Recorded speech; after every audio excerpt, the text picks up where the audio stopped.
Welcome, everybody, and thanks for joining us. We've got a pretty action-packed show here today, actually, with Sean Armorer. Sean is, one of the foremost experts in the BDC world, and he is, I'm going to use the word bombastic.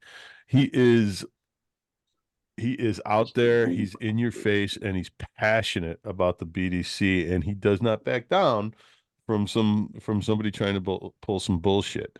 But one of the best things about him is he does give us actionable and specific things that you can carry out to your stores. Obviously it's not a full BDC program, but you can take bits and pieces and make whatever you have better with his advice and his wisdom. We are recording this show. Appreciate you all. I am going to turn the hosting over. I'm going to share so Sean can share the screen here. Make host. And Sean, at some point in time, you're probably going to have to flip it back over to me for host, but you should be able to do whatever you need to do. If you can't, let me know. I cannot. Let's not get carried away, Sean. We can't. How about now, dude? No? Nope. This could go bad. All right. Sean, while I figure this out, take it away. I need my visuals, dude. Well, you can do that. You're a good man. Sean, it's going to take him a little while. Yeah. Mike's digging deep today, by the way. Digging deep at me, bitch. All right. Okay, so listen, Joe, while you figure it out, it would be very helpful for sure, but I could definitely just start it off. That's fine. Go ahead and start off, and then I'll get it going.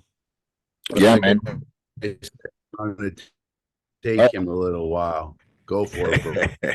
All right, well, good morning, everyone. No idea, like I was just telling Joe before you all jumped in, no idea why I'm nervous, but like I was telling Joe, I never really, originally when I started this journey, I never really set out to be the authority speaker on BDC, but during COVID, I had nothing to do, so I just started posting best practices every day because we were all furloughed for 7 weeks, right? So, well, me anyway.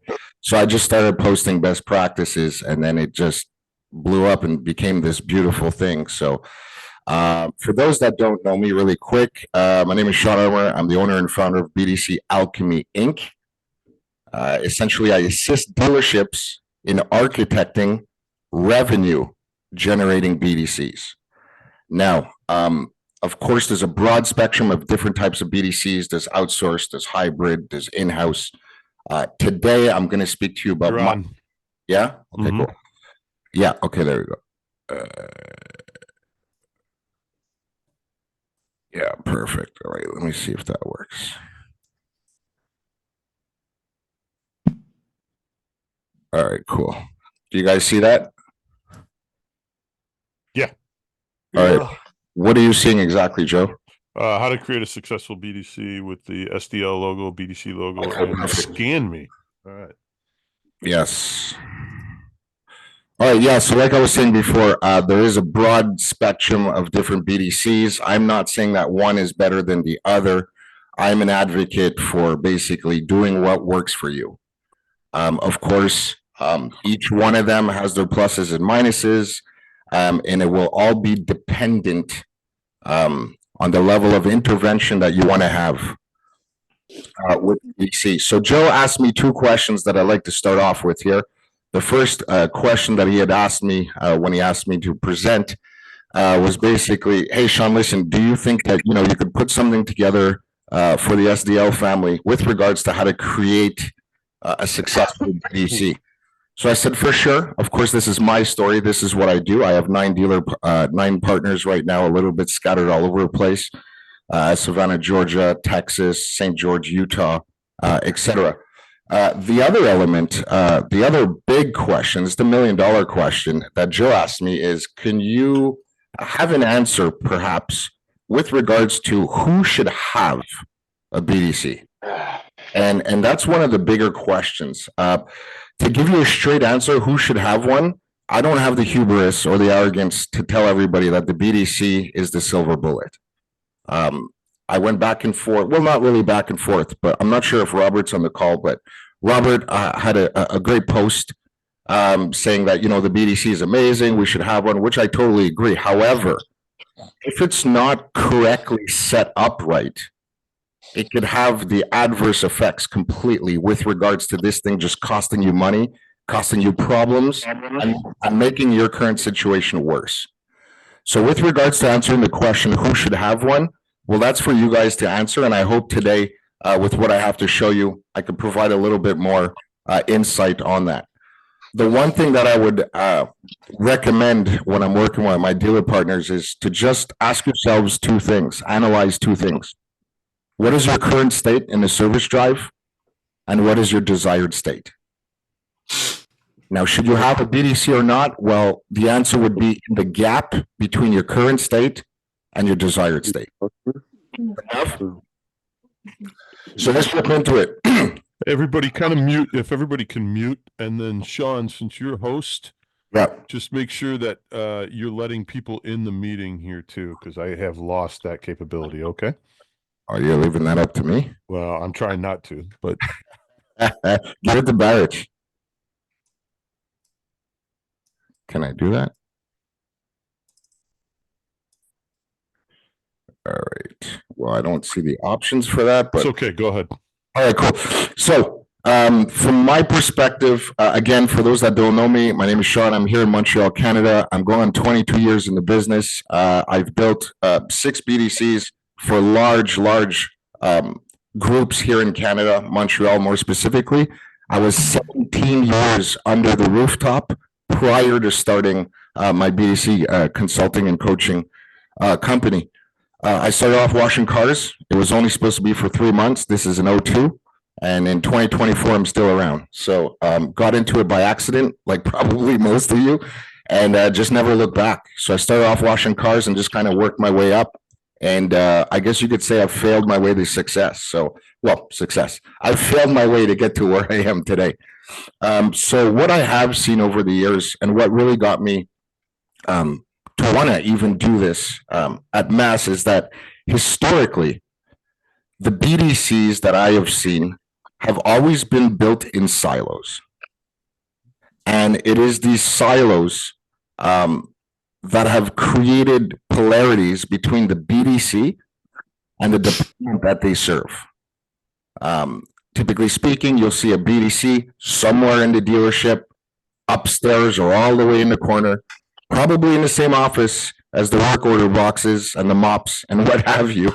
Usually we tend to take 4 people and sandwich them into an office that used to be made from 1.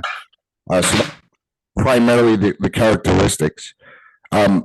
So it is this exact polarity or this exact divide that I've seen in my career between the BDC and the service department that is actually preventing your BDC from aligning with the departments that they serve, or preventing it from being what it can be. Now, real quick, by show of hands, or if you just said, who here has a BDC? I know you have one, Joe. Is there anybody? Zach, you got one. Ray, you got one. Russell, you have one. Excellent. Cool. Who does not have a BDC? Okay, Daryl. Okay, cool. So with regards to the BDC, the interesting thing that I have come to know and the way that I structure the BDC, when I'm speaking specifically about revenue generating BDCs as opposed to a call center, the idea behind a revenue generating BDC is the alignment of daily initiatives between that team and the service team. The thing that's very interesting to me, actually, with regards to the dealership as a whole, is that we tend to live in an independent reality, whereas our greatest achievements require interdependence. My brother over here, Russell Hill, has an acronym. I'm going to call him out real quick. If you could just give it to me. Russell, your acronym team has always stuck in my head. If you could just remind us what team means. Together, everyone achieves more. Correct. And it is that exact acronym that is the driving force between the revenue generating BDCs. Now, in order to create a revenue generating BDC, the daily BDC initiatives, everything that they do, need to be in alignment with the service initiatives. It can't just be, booking a certain number of appointments, booking a certain number of hours, because the BDC could absolutely fuck everything up. If they're booking waiting appointments at 3:00 and your doors close at 5, that just creates chaos, right? And such. I'm sure we all have examples of that. But this could be anywhere from, number of appointments, number of hours, the CSI, all of these components will drastically increase your revenue, of course. So when we're talking about CSI, we're talking about retention. The second thing I wanted to say is that in order to create a revenue generating BDC, there's a myriad of activities we could do, but the top three would be, when we're talking about a revenue generating BDC, predictable outbound campaigns, sustainable action, which is through streamlined processes. These things have to be documented, and of course, incremental growth. Now, this is supposed to be a bi-directional conversation. So if anybody has any questions or you want to challenge or what have you, my motivation today is not to be adversarial towards any of your feelings towards BDC. If you've had bad experiences with them, let's have the conversation. But one thing remains for sure, the BDC can't just exist. So I'm just going to switch this. All right. So there's 4 phases of building a BDC. When I'm talking about phases, it's going to seem, I think Joe referred to me somewhat as being somewhat of a mad scientist, or there was something roughly around the science. Yeah. Well, effectively, it has to be, because the BDC is a business unit, right? So is the service department, so is sales, so is the parts, so is HR, right? But seldomly do we treat it like a business unit. It kind of just exists. So I've segmented into the 4 phases of construction. Today, we're only going to do 2. So the 4 phases would be to define it.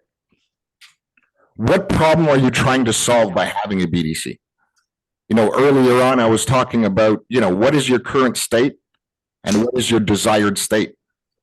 And there's a gap in the middle. So what problem are you trying to have that you think that the BDC is going to resolve? That's the first question you should be asking yourselves. What is the core purpose of a BDC? When I'm called upon by my current partners and my current dealer groups, a lot of the times, this is where I start.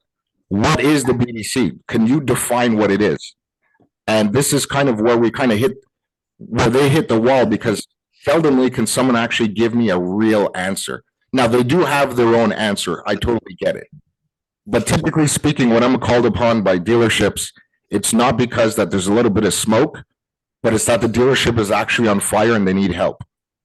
So the first thing that we need to do is establish, what is the core purpose of this thing? Why do you want one? Or currently right now you do have one. So what is the core purpose of your BDC? Why does it exist? We're going to look at the critical success factors also really, really quickly.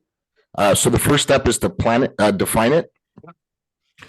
The second most intrinsic element of building a successful BDC, you have to create a business case. You have to create a business case. It is, like I said before, a business unit like any other business. So in the business case, there's a broad spectrum of questions that need to be answered before taking that step. So to Joe's point before, who needs a BDC? A lot of the times when I'm helping my dealer groups creating the business case together, the answers lie within. We're going to look at the technology that's required to make this thing sing, and also what kind of person do we put in the BDC? Is it just a call center person that we hired off Indeed with 1 year experience, and then we're wondering why this thing is not working? Or did we go off and get someone that has a little bit too much experience that's actually, frankly, being a pin in our butt? So let me ask you, Joe, before I go. Actually, let me ask you, Ray, because you're going to be intrinsic today, my man. Ray, you have, yeah, dude, man, I really respect you and I really appreciate you. You're super smart. Everybody here is smart for that matter. But Ray, let me ask you, you have a BDC. You said yes before, and I'm not putting you on the spot, but I am. Let me ask you a straightforward question. What is the core purpose of your BDC? Well, most of them are running independently in the stores. We're bringing in a centralized BDC for the whole company, but their primary purpose is wrong. It's to answer phones and set appointments and the like. The good BDCs that are still running independently are also making outbound calls and actually driving traffic and driving appointments. Right on, man. Right on, man. Absolutely nailed it. So my definition, to Ray's point, the core purpose of a BDC is to provide a continuous flow of sales and service traffic for the dealership. Now, this traffic is a hybrid between inbound and outbound calls, as I said before, predictable outbound campaigns. With regards to timing, to respect the time today, I didn't want to deep dive too much. Obviously, I could go on for a couple of days. But the whole idea behind driving traffic, as you said, Ray, should be at the precipice of what they do. The BDC ultimately should do these 5 things: create and drive traffic. Joe, are you going to send this to everybody after? Yeah, they said the link wasn't working, so I got to figure that out. But yeah, go ahead. Okay, cool. So it should be to create and drive traffic, allow for a consistent customer interaction. Now, what that means is how many times, for those that don't, yeah. So how many times do we get complaints? I'm working with a dealer group right now, and it's just, we're desperately trying to fix this. But how many times, do customers call and say, hey, listen, I'm trying to call just to make an appointment and I just can't get through. Or, I'm calling to know the status of my vehicle and nobody's answering. There's nothing more frustrating, or there's nothing more of a retention killer than that. Right. So that's what I mean by allow for a consistent customer interaction. It shouldn't just be based always on results and revenue. Right. It should be a warm balance between the two. It should also improve customer communication. Now, what that means is I'm currently working with a dealer group right now, and for the life of me, I'm not sure, but the service manager, for the life of me, has just been very adamant about not sharing the required maintenance service schedule with the people actually making the appointments. Now, I'm sure you can imagine when somebody calls in and says, hey, listen, I got 60,000 miles. What am I due for? Immediately, the BDC agent can't answer that. And it creates friction right off the bat, right? And it also creates a low trust climate, because then the customer thinks that we're trying to screw them or we're trying to gouge them. So that's what I mean by improved customer communication. The more efficient that we make the person on the phone, and when I say BDC, it could be a large BDC. It could also just be one person on the phone. So when I'm talking about improved customer communication, is the more efficient that we make that BDC agent, is the less that the phones are going to ring at the advisor level. It should also drive customer retention, as Ray said before, and everybody else that chimed in, and ultimately improve CSI. These 5 components that come together create the revenue. It's very, very important to understand that. Well, from my perspective anyway, it's very, very important, because revenue will be the outcome of how effective that we're doing this. I was taught by one of my mentors, and he told me once, he said, Sean, listen, when you solve problems at the results level, it's momentary. Results could go up, they could go down. We have a good month, we have 2 bad months, we have 3 good ones, right? There's a certain volatility to results. To truly make a significant customer experience impact, we need to solve our issues at the systems level, or process, if you will. It's Daryl, actually, I've been following you, obviously, and I've known you for a bit, but your success is no accident. Right? I'm sure everything is documented and it's followed up on, right? You have documented processes, D? Yeah, I actually follow the same process every single day. And then I adjust to it, I add to it, I take away from it. And I measure. Right. And that's precisely my point. And I had this discussion the other day as I was onboarding a new client. I'm like, listen, as much as you don't want to believe this, or if you do, you don't manage people.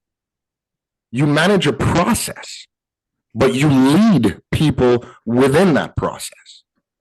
So by failure of having a documented process, again, my opinion, but by failure to have a documented process, which we'll see after, but by failure of having a documented process, a lot of the times when people call me and they're like, Sean, nothing is working, we really need your help. Great, I get it. Let's start from the starting. What precisely is not working? The first answer I always get is, well, all of it is not working. So, Well, Sean, let me ask you something, because having that documented process is key, because you don't know where you're going. But if you don't know how you're building, if you're putting a BDC together for the first time, how do you know what that process should be? Perfect. In your business case, remember before I was saying it needs to be supported with a business case. When we're defining your BDC, there's a current state and a desired state, right? And then there's the gap. The only reason that somebody would think about having a BDC, or the only reason why it's not working, is because something somewhere, you're failing somewhere. That's what you have to define. Once you define, okay, hey, listen, I don't know, we're down 15% year over year on, we're down 15% year over year on appointments at the service. Okay, great. Well, what's the process to booking an appointment? What are the outbound campaigns we're doing? If we're doing outbound campaigns, what is the talk track? What is the script? Do we have reporting? How are we communicating with them? What's the email? What's the text? What are we sending out? Russell Hill does an amazing job. I saw his tool. They do an amazing job at just being transparent and being clear with the customer. The same thing should happen within the dealership as well. Again, I'm talking to you from the angle of an in-house BDC, right? But again, if outside companies, and sorry to say it that way, Russell, I have a lot of respect for you and what you do, but if outside companies can define it and could be so transparent, well, then we should be able to do that as well internally. So some of the elements, to your point, Joe, in the business case, documented process flows. What outbound campaigns are we going to do? Let me ask you, Joe, do you know what outbound campaigns your BDC is doing? What do they do on a daily basis? Who are they calling? Yes, I do know that. Cool. So let's just say, do they confirm appointments? Yes. Okay. Did you know exactly how they confirm appointments? No. Okay. That, my friend, is the fault of your BDC manager. Agreed. You are the skipper. It's not for you to ask what's going on. It's for them to tell you what's going on. So that documented process actually needs to come from the BDC manager, or she, because I know who she is, or she's just an acting participant, right? Mm-hmm. Daryl, you have a question? Go ahead, bud. Hey, Sean, I got a quick question. Yeah. So when you typically walk into a dealership, what's the number one? Hey, Larry, mute your stuff, Larry. Larry, if you could mute, that'd be great. Can I mute him somehow? Yeah, you can mute him. Oh, okay, cool. Yeah. Go ahead, Daryl. Sorry, I couldn't hear you. Hey, Sean, when you typically walk into a dealership, what's the number one problem you see that you could change that would give you guys the most, return by changing that problem? Between the BDC, like at the BDC level? Like the most common issue when you walk into a dealership. What do you see walking in and I'm analyzing the BDC? Yeah, okay. So yeah. When you walk into a dealership to help them out, when somebody signs a contract with you, yes, when you walk into a dealership, the most. Okay, cool. So first things first, everything that I'm showing you guys, I do with my dealer groups before even setting foot. So success is very intentional and it's very deliberate. I work with them because I want to make sure that they're successful. I don't just show up. I'm not a motivator. I don't just show up with pom-poms and like clap my hands and let's go, guys, because motivation is bullshit, man. Motivation is great. Somebody comes in, they motivate everybody. 3-4 days later, we're back to square one, right? So the idea behind what I do is all of these questions are answered before I even go in. It's very surgical. So one of the biggest problems, to answer your point, one of the biggest things that I see, and I said this in Chicago, and it is still true right now, but one of the biggest problems that I'm seeing is that the BDC is just not in alignment with the initiatives of the service. Service is doing something over here, and the BDC are just doing calls. Okay, but why are you doing those calls? How does it affect the service department? When is the last time that you sat down with Joe? What about trajectory? Are you contributing to the success of the service department? One of the major things that we need to remember is that the BDC works for the service department. Service department doesn't work for the BDC. So have we, in your case, Joe, or in your case, Ray, and I'm not calling you guys out, I'm just saying your names, but does the BDC manager on a daily basis sit down with you guys and understand how they're affecting the business? At the starting of the month, do they have personal targets? Yeah, I'm gonna tell you the one of the things that I see when you're starting off a BDC, and Sean, you know this very well from dealing with mine. Yep. Is that when you start off the BDC, they get sidetracked into, they become the dumping ground of the service department, not only the service department, but other stores, other departments as well.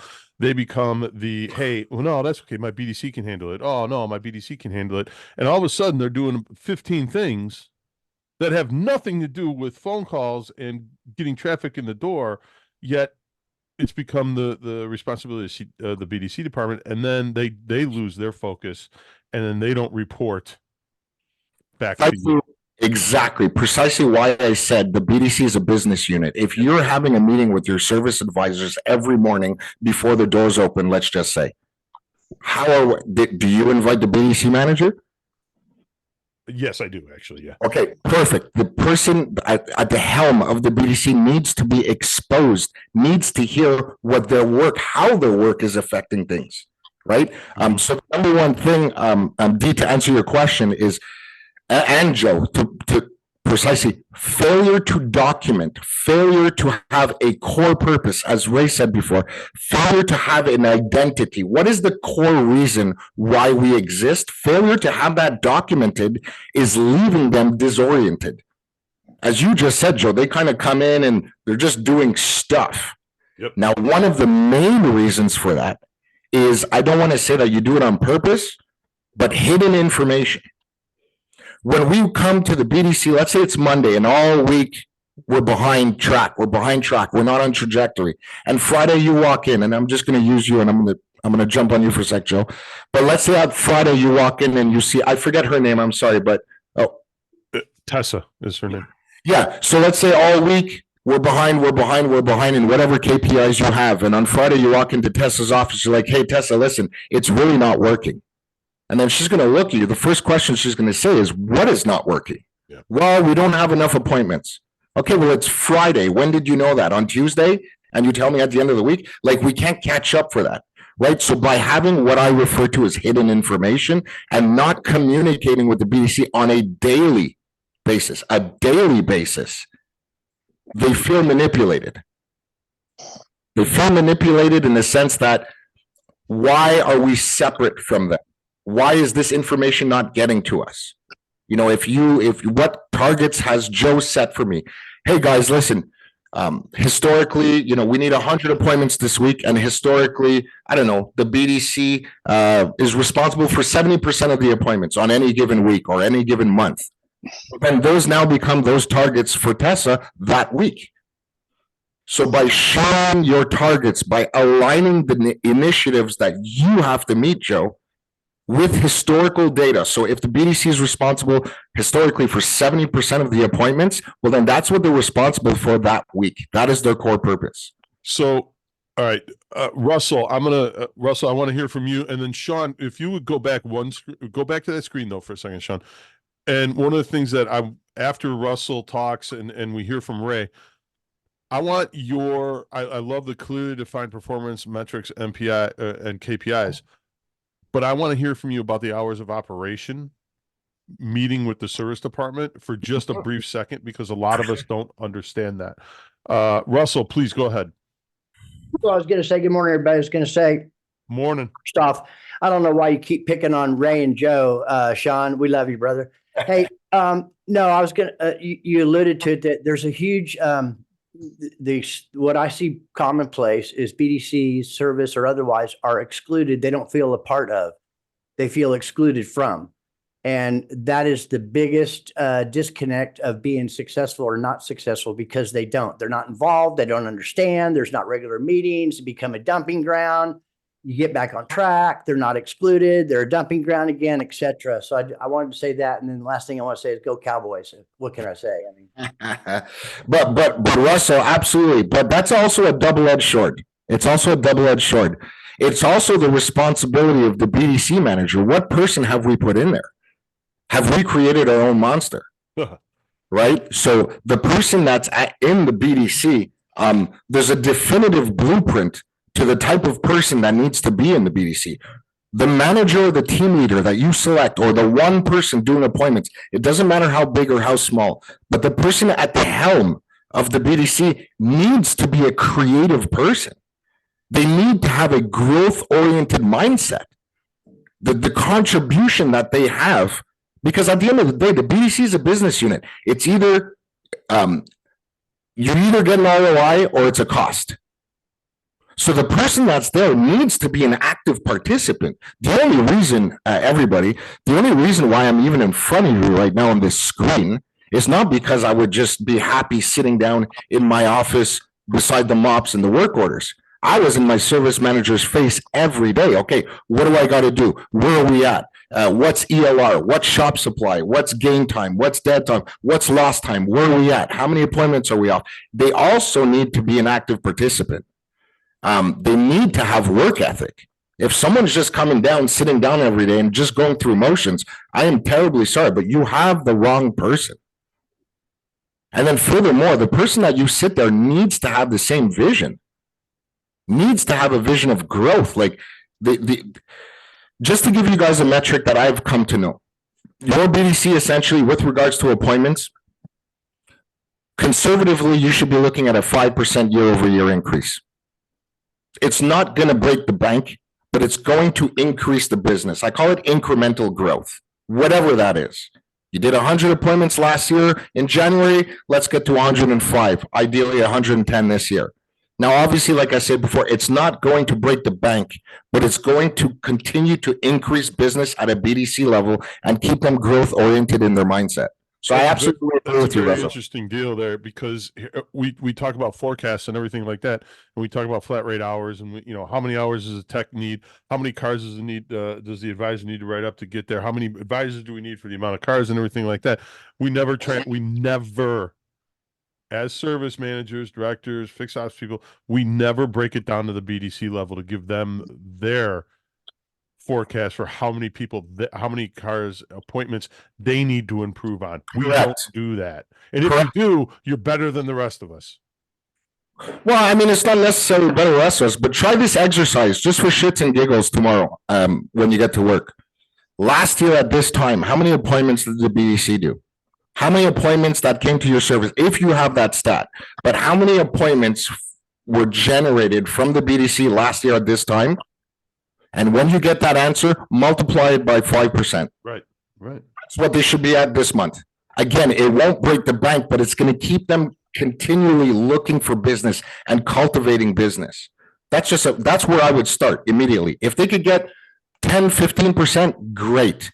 But start conservatively with 5%. 5% increase. Ideally at the end of it, and I think we're going to do a round 2 next time, like how to actually manage it. And I'm going to give you guys some numbers. I didn't want to download too hard on you today, but I have case studies I could show you guys of actual stuff that I'm doing to show you that this stuff works. Ideally, one thing you want to do with regards to being revenue generating is you need to understand, what is your BDC costing you? What is it costing you versus what it's bringing in? I always live there. What is this seat costing me? Let's just take Tesla, for example, that BDC agent or a BDC manager. We're paying them X amount of dollars. What are they bringing in? From a service perspective, you're looking for a 6-to-1 return. Just if you guys want to do the science and the math behind it, I know I kind of projected a little bit too far, but for every dollar that we're paying that agent, they need to bring in $6. 6-to-1 return. 6-to-1 return is where I start. All right. So Ray, that's a great stat. Ray, go ahead. And for the record, everybody, my BDC manager kicks ass. All right, Ray Hernandez, please go ahead. He is good. So 2 questions now that you said 6%, because I happen to love numbers. 6% of what, revenue or gross? And then that's the first question. And the second question is, what are your thoughts on what's going on with all the AI coming into the BDC circles? Yeah, how does that contribute to your creation of a BDC? Because I really want to keep this creation in a week. In 2 weeks, we're going to do the managing of. Yeah. If you're setting up a BDC, you got to consider the AI portion of it, right? Yeah. Ray, that's a great question. It's one I get all the time. In my opinion, 5% year-over-year RO increase, customer pay.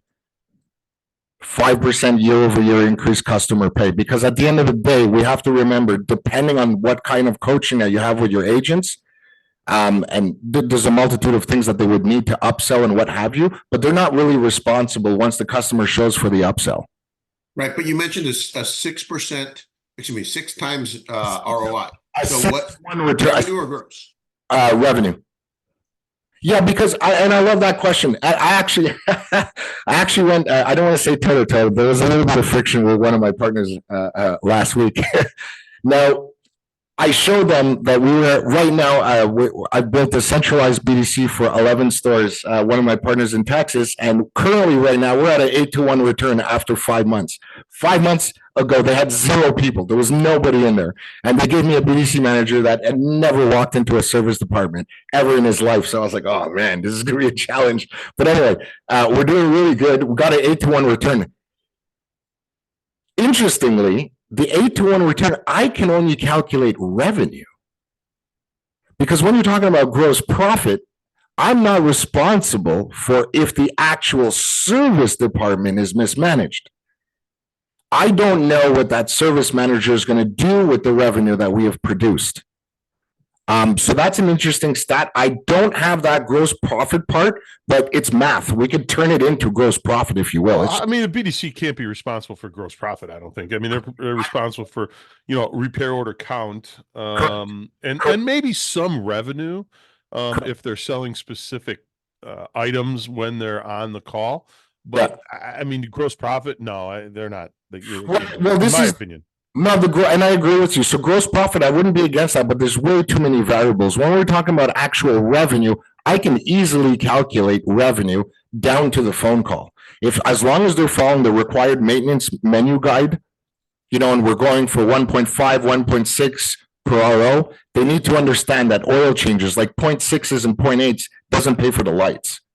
Right. So if somebody calls and they're like, "Yeah, hi, I'm calling for my oil change," and all they do is book the appointment, they don't go and look for denied work. They don't go and look for maintenance history. They don't go and look for parts. They don't scan the VIN number in whatever manufacturer you have to look for recalls. If they're just booking oil changes, well, you're definitely losing money.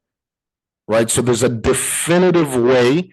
To characterize that. And I've brought it down to, listen, 6-to-1 return. If they're not giving me a 6-to-1 return, I first look at the coaching, and if they're not coachable, well, they got to go. All right. So, what are your thoughts on integrating AI with somebody that's just creating a BDC system now? And then we'll grab AJ. Yeah. So, AI with regards to enhancing your people, sure. AI with regards to replacing people, absolutely not. AI is a predictive model. AI is not there to recommend. Now, AI over on the BDC sales side is a lot more, I guess you could say, less complex in the sense that they're calling in on a car and we're booking an appointment. Right. Service it's so much more complex. Like, try booking an appointment with an AI for a check engine light. Good luck with that. I'd love to see that. So AI with regards to enhancing, doing binary outbound activities, like I would give AI maybe, I don't know, I'm not sure about calls because I don't screw around too much with AI, But with regards to AI, give you a binary, like confirming appointments could be done by AI. Follow-ups perhaps could be done by AI. And maybe, your orphan clients, 18 to 24 months, no service, something like that, firing off emails or some texts, I understand. But to actually communicate, I mean, I don't know about you guys, but I don't want to talk to an AI machine. Yeah. Especially at service. Can you imagine, like, hi, I want to book my appointment, and the thing is just going because it's programmed to read X time or Drive Centric or whatever it is that you guys are using, CDK, and it starts booking. Like, how do you tell the AI to not book a check engine light at 3:30 in the afternoon? I want that check engine light at 3:30 in the afternoon, by the way. AJ, go ahead. Hey, how is everybody this morning? Sean, my real quick question is. Hey, AJ, speak up a little bit, buddy. I'm sorry. Is No, it a little bit better? Yep, that's better. All right. Sean, the question I have for you is when I train advisors, one of the things that I always tell advisors is don't rely on the people that you don't see all day to control your income. Your advisors should be going in and speaking to the BDC, maybe teaching them a little bit and seeing what they're bringing in, because things like explaining work that's needed and also knowing the carryover work that's in the shop is probably the biggest cause of animosity between the service departments, particularly advisors, and the BDC. How do you address the difference with the BDC, with the difference between making an appointment and making a quality appointment? Because there's a big difference, and I hope that was a question that. Oh, that's a huge question. Number one, well, my answer would be I'll just grab Joe because he's a co-host. If Joe or his advisors don't have time to train the BDC on that distinguishment, well, then you need to call in some kind of a consultant or a coach. Mm-hmm. That is the quintessential difference. They need to understand when they're picking up the phone that they can have devastating consequences on the service drive if they book a wrong appointment. 100%. And devastating consequences obviously leads to a poor retention and a bad CSI. So they really, really must be trained to a certain degree. But they really, really must be trained to a certain degree to at least, like you said, NJ, understand what shop time is, and understand what a carryover is. A lot of them don't even know what a carryover is. What causes a carryover, right? So to your point, they need to be trained on a daily basis. As much as we train our advisors, and as much as there's budget to train the salespeople, as much as there's budget to train a broad spectrum of people, there should be a budget to train the BDC, especially if they're front facing and talking to your customers. They're the first line of defense usually. Roger. Morning, guys. Morning. I recently implemented a program through X-Time and Inspecta called Invite. What it does is it allows us to monitor better our service BDCs. You can put in your own, processes and programs you want to do, for example, recalls, and then keep track of everybody we've called, move over right to an appointment from there, yada, yada. But my problem is I have an old school VP, right? This dude did everything on paper and he doesn't see the benefit in it, even though I can show him numbers now. Hey, last year we did 10,000 appointments. This year we did 12,000 appointments. We're doing better if we just keep leaning into this. So he's pushing back on it. So my question is, how do you guys recommend me or anybody getting past an old school car guy that doesn't think a BDC was necessary because he never had one. He never needed one. Right? He just had one advisor that wrote up $10 million and they also submitted warranty and everything was perfect. We don't need all this extra new fancy stuff. So I guess that's my question. So the question, just say that again, just so I'm very clear on it. How do I get past the old school thinking of old school car guys to show them something new and something better? By segmenting your BDC data from what they're doing. Now, the segmentation is not there designed to separate the team. This is what I was talking about before, and I've said this word 8 or 9 times. The idea is to align them, which is why I started off with Russell with the acronym of TEAM. Together, everybody achieves more. Now, in order to get buy-in, I call it code switching. I do this on a daily basis because I do Zoom coachings of BDCs every single day. And one of the first things, Brooke Furness says it best, facts, not feelings, right? The same could be said at service. So the idea right now is to get the BDM to speak the language of the service manager, the GM, or the sales manager. You need to segment. Listen, this is the BDC contribution versus ours, and then there's the together we made 12 grand. But he needs to understand, what if 8 of that 12 grand came from the BDC initiatives? Right? So you really need to kind of segment what is their work, their value proposition, basically. Without them, we wouldn't have had this. You need to kind of segment that, especially with the old school guys, which is cool. We need them too. But failure to kind of segment the value proposition of the BDC versus what's currently coming in, you'd need to do like with them and without them. Everyone understands numbers, Roger. Everybody understands numbers.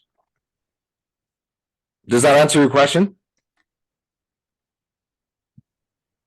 Yeah, it answers it. I'm gonna give it a try. It's just you show the guy numbers, and he just tells me back in my day we didn't need a BDC. Well, there's only going to be so much you're going to be able to do with a dude like that too, man. Yeah. I mean, you can lead a horse to water, right? Yeah, I feel you on that, Roger. And back in his day, it was probably good, but right now, it's not. We got this thing called the internet, which will be going away soon because it's a fad. But yeah, no, I would definitely do. I would segment your BDC. The BDC kind of needs to be its own entity as well. What I'm going to tell everybody here, because predominantly everybody's in a management role, or that the BDC needs to have some kind of a value proposition. If you guys are dumping 20, 30, 40K a month into a BDC, it's not cheap. I never said it was going to be cheap. You got to burn the boats. You're going all in. You can't be like half in, half out.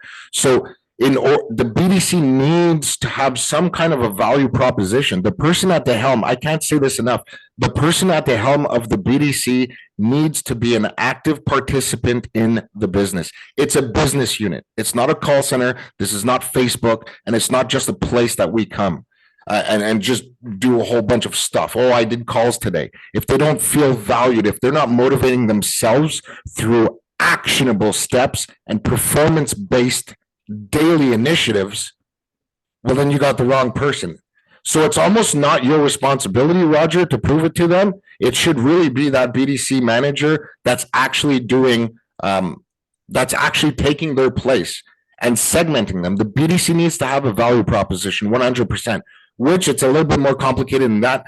But as I was saying to Ray before and everybody on the call, it needs, if you can show somebody a 6-to-1 return, if you can show that the BDC is not a cost, if you can show that the BDC is actually, how can I say this? The BDC is actually not the risk. It's an investment. You need to prove the investment. And then if he doesn't understand, like Ray did before with, with that motion. Yeah, Michael, what's up, bud? Roger, let me try to help you out with this a little bit.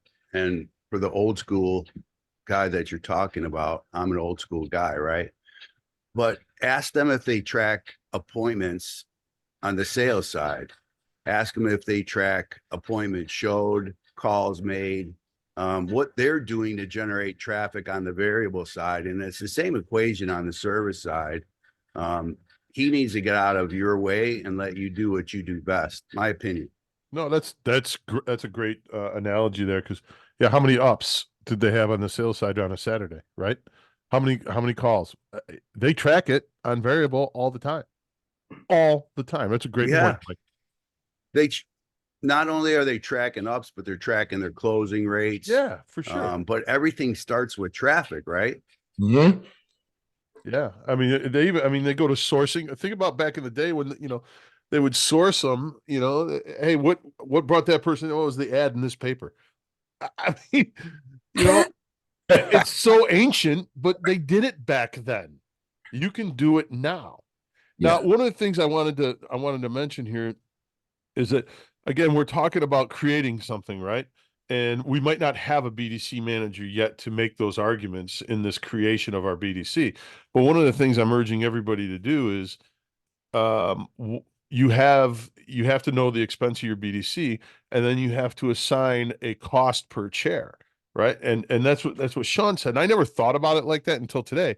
You're assigning a cost per rack, right? There's a cost per desk. If you have a salesperson at a desk, that salesperson should be generating this amount of money. Well, you know what? If you have a chair in a BDC office, it's no different than a rack. They're not using a wrench. But fuck, man, they're using the computer and they're generating that. They're a generator of profit, and you have to measure it down to that individual chair, right, Sean? Yes, absolutely. I mean, like I told you, it's a business unit. It's a business unit. Everything needs to be measured. And I know it seems a little bit heavy at the beginning because it is. But like anything else, it needs to be launched and it's got to be done properly. And like you said, I measure it down to the chair. If I'm paying this person, what are they bringing in? And like I said, the metric, the goal, and I will be more than happy, just because, this is SDL and we're family. I'll be more than happy to help people. If you guys want to reach out after, forget about money and all that. But if we need a little bit deeper dive into, hey, Sean, because clearly I can't show you everything that I have just because of timing. But I'm telling you guys right now, everything needs to be down to the wire. I'll be humbly arrogant for a moment. This right here, you guys see that picture? So we were talking about AI before. Ultimately, a BDC needs to have these three components running in unison. You have your people over here, you have your process, and then you have whatever technologies are in place. Now, Roger, one of the things that you had mentioned before, X-Time, right? I'm currently using X-Time right now with one of my dealer partners, and I'm telling you right now, I hope there's no X-Time reps here. Check your shit. Because I went toe to toe with X-Time this week, the week that just passed, with level 3 developers. And I can confirm to you right now, I'll send you the email. I'll confirm to you right now that they already know that their back end with regards to reporting on the BDC revenues from the appointments is contaminated and doesn't work. I physically have the email here from their programmers and developers. So the need to have or control your information internally, and you keep it light at the beginning. Just do year over year. How many appointments did we do last year? And how many, and multiply that by 5%. How many hours did we do last year? And multiply that by 5%. Start small. Like, we don't have to create this big thing and go to Mars, right? We're in the business of selling time. We're in the business of selling time at the service. Right? So how many appointments did we book last year? How much time? And how much time do you need this year? And then there's a gap.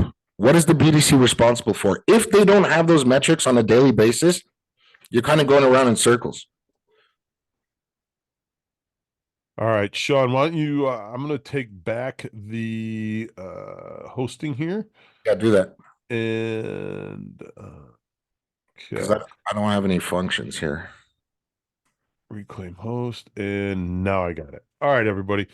I guess when you're setting, in summary here, when you're setting something up like this, and you're putting a lot of effort, because you really have to have a game plan together. If you just say, "Hey, I want to start a BDC," well, you're going to get exactly what you put into it, and that's not a lot. But if you put together a business proposal, and do something that we don't typically do in fixed ops, is apply numbers to your BDC. Like Sean said, they are a business unit. Apply those numbers. Look, I have this many calls, and probably do some studies first. How many calls do you have coming in a day? How many walk-ins do you have a day versus how many appointments? Get all of that information together first, and then set it up. Then you can dig in and you can find out, look, if I have this many calls coming in a day, that's X amount of calls that my service advisors aren't going to have to answer, but we've probably got a better closing rate if my BDC answers. When I say closing rate, show rate of those folks coming in. But if you don't have it mapped out, you will fail, right, Sean? Yeah, so a couple of interesting numbers for people that have a BDC or are interested in BDC. What I've seen is, from a BDC perspective, the show ratio shouldn't be anywhere under 75%. If your BDC currently right now is making appointments, or there's a person making appointments, you're shooting for a 75% show ratio. Anything under that, It's not working out. You're looking for anything under a 15% no-show. What else are we doing with the no-show? Are we calling them back? So you want it above 75% show ratio, under 15% no-show ratio, and 6-to-1 return minimum. And that's just math. I could do that with you guys in like 2 hours. It's just math. And go talk about that no show again. What was it? What was the number there? Well, the no-show you want to do under 15%. But it's also in the process, right? You want to be confirming your appointments 48 hours before. I've done the math. I've been doing this for 22 years. When you confirm your appointments 3 days in advance, what happens is your no-show is going to go up because people forget for whatever reason. When you're confirming your appointments 24 hours in advance, your rescheduling is going to skyrocket because it's too soon. Right? So the sweet spot that I found was 48 hours. When you're doing it at 48 hours, you're giving yourself 2 days to fill in that those reschedules. So hypothetically, if I'm calling appointments today for Tuesday and there's 3 people that want to reschedule their appointments, well, hey, guess what? I have a full day of calls tomorrow that I could plug in those spots. 48 hours is the sweet spot. Any last questions for Mr. Armorer on the creation of a BDC department? We will be getting deeper into BDC in a couple of weeks to figure some things out. And as when you have that BDC up and running, some measurables. Roger. Yeah, just a quick one. Do you have a number for how many service BDC people per like size of store? Like, is there a number that you follow? Yeah, absolutely. 1 agent per 700 work orders. That's warranty and customer pay. I've done the math, dude. Great question. I've done the math. I actually did that with one of my larger groups in Texas right now. We did the math with the fixed ops director before we opened, and basically right now I'm not that happy. We're only at a 4-to-1 return, but we've generated just a little over 4.2 million in revenue, not gross profit, right? But we've generated just a little bit over 3.6 million right now in the last 6 months. It's going really well, but only because we've staffed the BDC correctly. So 1 agent per 700 work orders. That was a great question, Roger. That was strong. Very good question. Very strong. All right, everybody. Thank you so much. Sean, thanks again for that great presentation. Appreciate everybody coming by. And unfortunately, I do have to root for the Cowboys today. I'm not happy about it. I'm sorry. Say that again. My mic, you're off. Say it again. Yeah, I'm not happy about it. I have to root for the team. I have to root for the team that's playing the Packers. Whoever the hell that is, it doesn't matter to me. Okay? I don't care. But I got to root for them. All right, everybody. Have a great day.